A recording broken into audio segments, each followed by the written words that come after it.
नमस्कार दोस्तों, स्वागत है आपका आज के न्यूज़ अपडेट में। बात करेंगे आज के शिक्षक सहित कई अन्य भर्तियों के बारे में, लेकिन इससे पहले अंटार्कटिका का माउंट एरेबस ज्वालामुखी उगल रहा है सोना, जो कई प्रतियोगी परीक्षाओं का क्वेश्चन भी होता है कि माउंट एरेबस ज्वालामुखी कहाँ का है।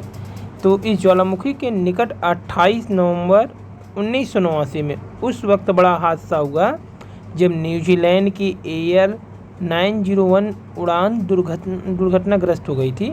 इस हादसे में सभी 237 यात्री और 20 चालक दल के सदस्यों की मौत हो गई थी। दर्दनाक ये उड़ान अंटार्कटिका के दर्शनीय स्थानों को दिखाने के लिए ही रवाना हुए थे, लेकिन तभी यहाँ पे विस्फोट हो गया था 1989 में, जिसमें 273 यात्री और 20 चालक का दर्दनाक मौत हुआ था। तो 1972 से हो रहा है विस्फोट रोस द्वीप स्थित। ये रोस द्वीप पे है। माउंट एरेबस क्षेत्र के 138 सक्रिय ज्वालामुखियों में से एक है। शोधकर्ताओं का कहना है यह प्रतिदिन करीब $6000 मूल्य की गोल्ड डस्ट, $6000 की मूल डस्ट स्वर्ण धूल उगल रही है। नासा की अर्थ ऑब्जर्वेटरी की हालिया रिपोर्ट के मुताबिक सोने के कण माउंट एरेबस से 621 मील की दूरी तक पाए गए। कोलंबिया विश्वविद्यालय में लामोड दोहरती अर्थ ऑब्जर्वेटरी के कारण विकर्ण करना माउंट एरेबस में यह विस्फोट 1972 से हो रहा है। इसके चलते शिखर के नज़दीक एक झील भी बन गई है। तो ये ऐसा ज्वालामुखी विस्फोट है जहाँ पे $6000 मूल्य की गोल्ड यानी स्वर्ण का धूल जो होता है वो उगलता है। ये सोने का जो होता है धूल यहाँ पे उगल रहा है। 1991 में अमेरिकी भूवैज्ञानिकों ने उल्लेख किया था। ये नासा की रिपोर्ट बता रही है। ये है रीना द्विवेदी जी, जो पिछले कई साल से चर्चित थी। ये पीठासीन अधिकारी बनी और फिर से वहाँ पे मत प्रतिशत ज़्यादा था। बात करेंगे टीजीटी शिक्षक भर्ती, आरक्षित वर्ग को शामिल कर प्रतीक्षा सूची बनाने पर रोक लगा दिया गया। इलाहाबाद हाई कोर्ट की खंडपीठ ने शिक्षक जो भर्ती के आरक्षित वर्ग के अभ्यर्थियों को तगड़ा झटका दिया। कोर्ट ने प्रशिक्षित स्नातक शिक्षक टीजीटी में सहायक शिक्षक में भर्ती के लिए आरक्षण नियम का पालन करते हुए नए सिरे से प्रतीक्षा सूची तैयार करने वाले एकल पीठ के आदेश पर रोक लगा दी। कोर्ट ने आरक्षित वर्ग के याचियों को अपनी आपत्ति दाखिल करने के लिए 2 हफ्ते की मोहलत दी है। यह आदेश न्यायमूर्ति महेंद्र चंद्र त्रिपाठी, न्यायमूर्ति अनीश कुमार गुप्ता की खंडपीठ ने माध्यमिक शिक्षा सेवा चयन बोर्ड की ओर से हाईकोर्ट की एकल पीठ के उस आदेश को चुनौती देने वाली विशेष अपील पारित, जिसमें एकल पीठ ने आरक्षित वर्ग के अभ्यर्थियों को योग्यता के आधार पर समान श्रेणी की योग्यता सूची में शामिल करते हुए नए सिरे से प्रतीक्षा सूची तैयार करने का आदेश दिया था। तो हुआ क्या था बता दें आपको।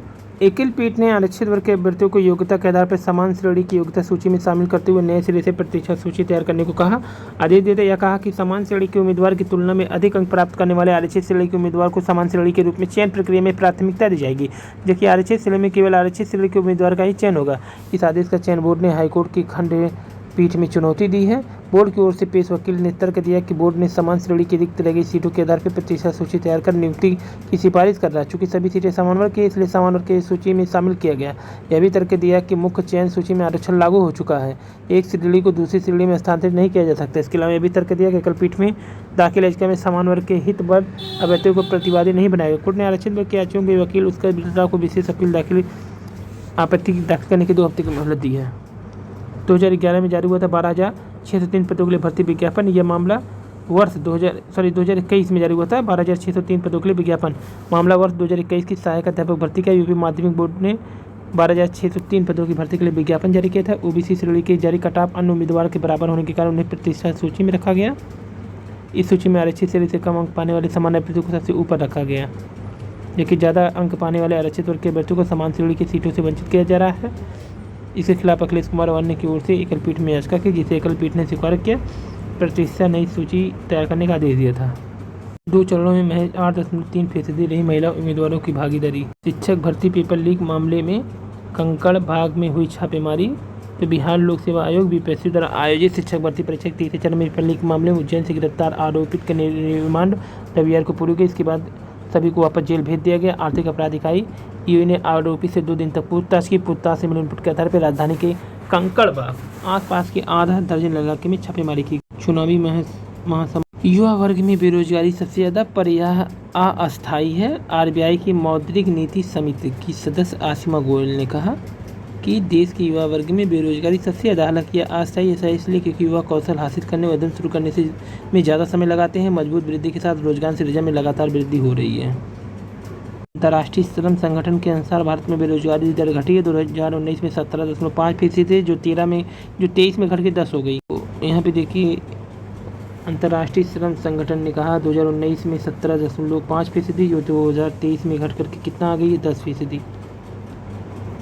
मध्य प्रदेश के सरकारी स्कूल में 12वीं में सभी फेल। तो यहाँ पे देखिए, मध्य प्रदेश के सरकारी स्कूल में 12वीं की परीक्षा में सभी बच्चे फेल हो गए। यह हर किसी के लिए हैरानी है। इसको लेकर ग्रामीण अभिभावक में अभी आक्रोश है।